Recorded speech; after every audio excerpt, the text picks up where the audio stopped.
theater operating on a 5-year-old child with severe burns who lost almost entire family. When they came out of the operation theater, his colleagues found out about the death in their own families. Breaking news has taken place over the last 16 to 17 hours regarding Israel agreeing to a 4-hour pause in Gaza each day.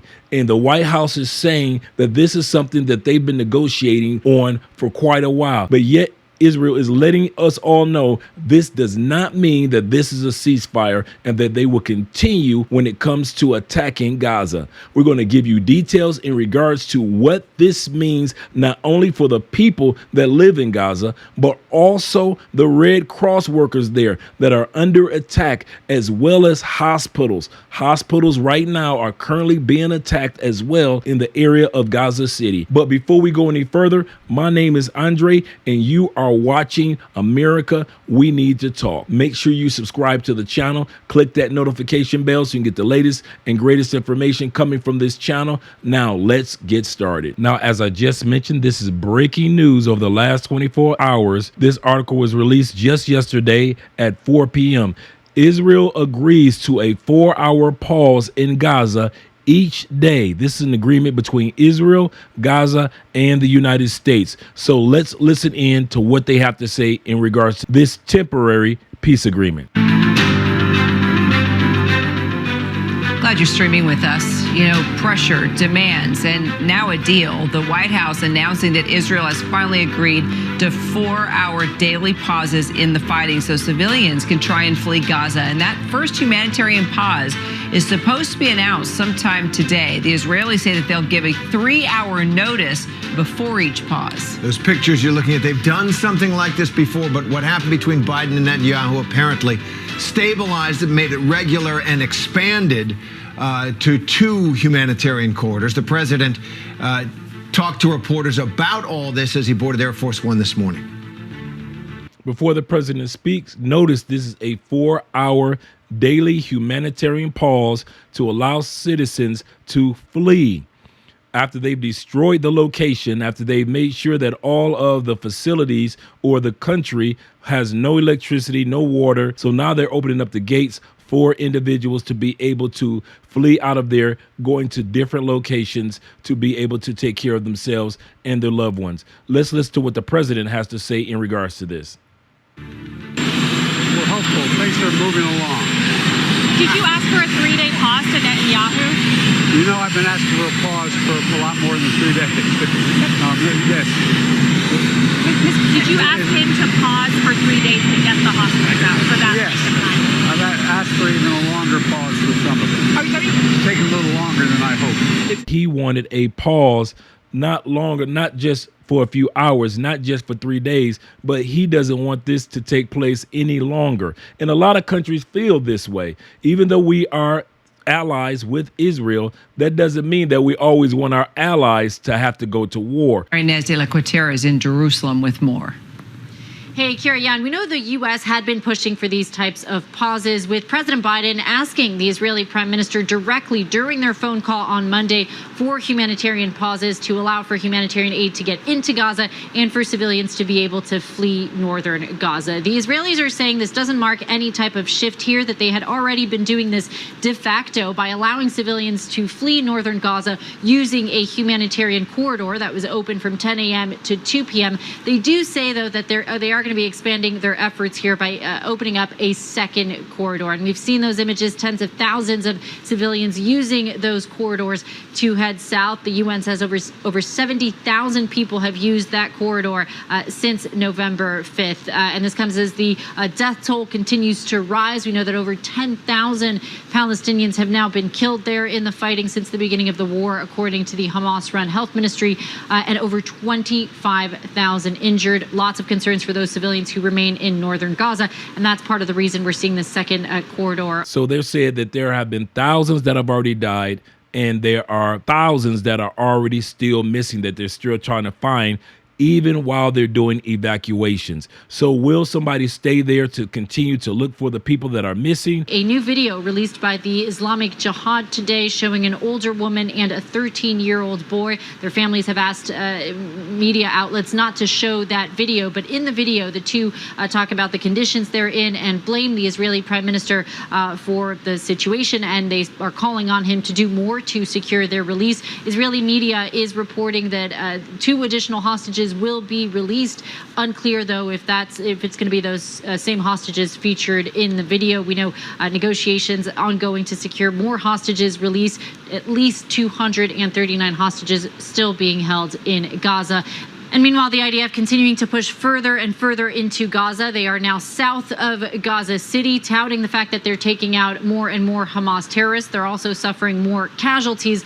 No end in sight to the fighting, with the Israeli side continuing to reiterate that there would be no ceasefire until the hostages are released. And now let's listen in on what this ceasefire, how it benefits the Red Cross workers that are there right now. And now to one humanitarian organization that's been calling for a ceasefire in Gaza from the very beginning. The International Committee of the Red Cross has been doing everything in its power to get medical supplies, water, food, anything it can into Gaza, where doctors say they are desperate and innocent civilians are dying. Alona Sinyenko is a spokesperson for the International Committee for the Red Cross. And today really is the perfect day to talk with her about these daily 4-hour pauses in fighting that have been announced, what they might mean for its mission. Thank you, Alona, for being with us. And just your reaction to this. Our reporters on the ground are wondering if this is much ado about a little, because some of this has already been going on, right? The Israelis have opened a humanitarian corridor. How significant is what President Biden and the White House announced today? Well, I think we will have to see what happens in Gaza, the situation of civilians, and what we have been seeing until today. The situation is extremely dire.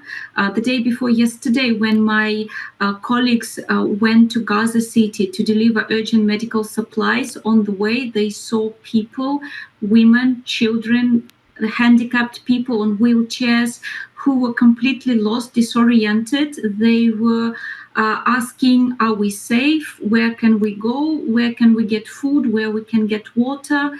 And this situation is just getting more dire by the day. Now, that's another thing that we don't take in consideration, or that many don't take in consideration. Let's look at it like that.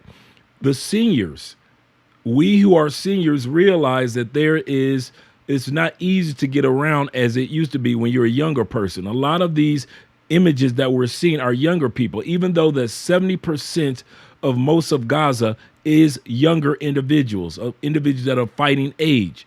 But at the same time, people aren't considering those who are disabled, as well as those children. People aren't considering those who are in orphanages, those individuals that are in hospitals right now that are being abandoned, those individuals that need surgery right now that were expecting surgery earlier this month, that have been in the hospital waiting for major surgeries. Those surgeries cannot take place. There's a lot to take in consideration, not just the individuals that we see walking on the screen. Now the markets have completely collapsed. There is no food to be found.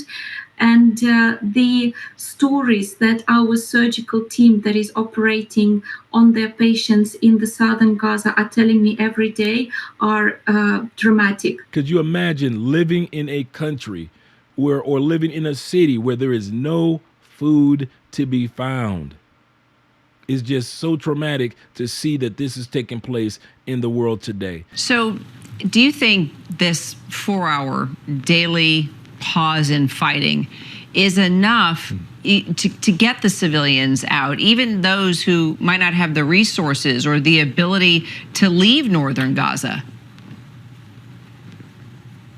Well, I think the situation for Gaza civilians is so desperate that any respite will be a welcome relief for them, just for people to be able to go out and try to find some food and try to find some water, or look for their family members without having to risk their own lives, because this is what's been happening until now. So we have to see how this is implemented, how this happens. But as an organization, what we have been calling for is for more supplies, more humanitarian aid to reach civilians. So let's take a quick look at the crossing areas that they've opened up the doors or opened up the gates or canals for individuals to leave. So they have individuals that could leave from here as well as Gaza City and also down in this area as well. So, but much of Israel is also closed. Because the situation is getting increasingly dire. Our surgeons are operating every day on severely wounded patients, half of them children with severe burns, and they're running out of basic supplies like gauze, like anesthetics.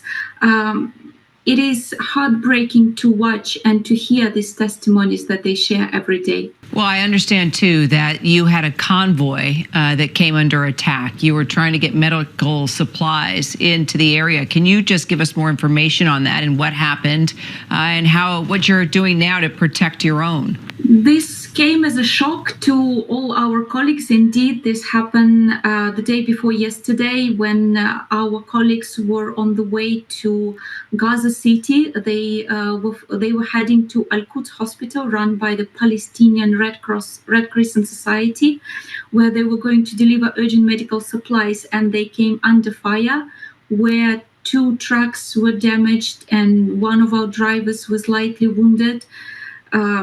They had to reroute and they changed the course and they went to Shifa Hospital instead. And again, when they arrived in Shifa, these scenes that we are seeing in hospitals are just devastating. You see doctors and nurses working 24-hour shifts without supplies, without water and electricity, and also thousands and thousands of people, desperate people everywhere on the floor, in the corridors, trying to look for safety because they think that hospital is probably the only place where they can be safe. But unfortunately, what we have been seeing in Gaza, that even the hospitals are becoming the scenes of death and destruction, and even our humanitarian convoy with medicine, even our colleagues, they had to go through this horrendous experience trying to deliver urgent relief supplies. Let's pause it right there for a second. She's saying that even though the Red Cross is there to help people, they have been under attack. Hospitals have been under attack. Thousands of people thought that the hospitals would be some of the safest places that would be considered non-attack locations. And yet and still, individual hospitals have been attacked. What you're describing, Alona, is unimaginable. It's a hellscape, the death, the destruction, and the humanitarian issues beyond the violence, badly needed medical supplies, food and water. I know the ICRC has been trying to make that happen as well. And from what you're describing, that you're hearing from people who are coming to you for help, there's shock and trauma involved just being under that bombardment. Have you got a sense from your colleagues what life is like in Gaza now? I think that right now, yes, we're all concentrated on the immediate. We're all concentrated, and my colleagues in Gaza, it's all about saving lives, trying to evacuate the wounded, trying to operate on critically injured patients, getting some clean water that's becoming more and more scarce, but also the stories of pain and horror and devastation that coming every day, they are just unimaginable. So today I spoke with our chief surgeon, and he said that while they were in the operating theater, operating on a 5-year-old child with severe burns who lost almost entire family, when they came out of the operation theater, his colleagues found out about the death in their own families in the new airstrikes. And this is the experience of people every single day, people that we work with. And I don't know, I just think it's impossible to imagine what people in Gaza are going through right now. We're going to stop right there because it's a lengthy video, but at the end of the day, she ended it just right. It's just a situation we in the States couldn't even imagine going through what the people and Hamas in Gaza are going through right now. Our prayers go out to them and their families, as well as hopefully Israel, the United States, as well as those in Gaza are able to continue not only with this 4-hour ceasefire that they're doing every day from now on, but also peacekeeping and bringing this conflict to a rapid end. Now I'm on my way to the comment section. Make sure you subscribe to this channel to get further information on what's taking place. This is breaking news that took place over the last 24 hours. I want to hear what you guys have to say about this. What if we were in a situation like this? How would we feel about it ourselves? Once again, my name is Andre, and you are watching America, We Need to Talk.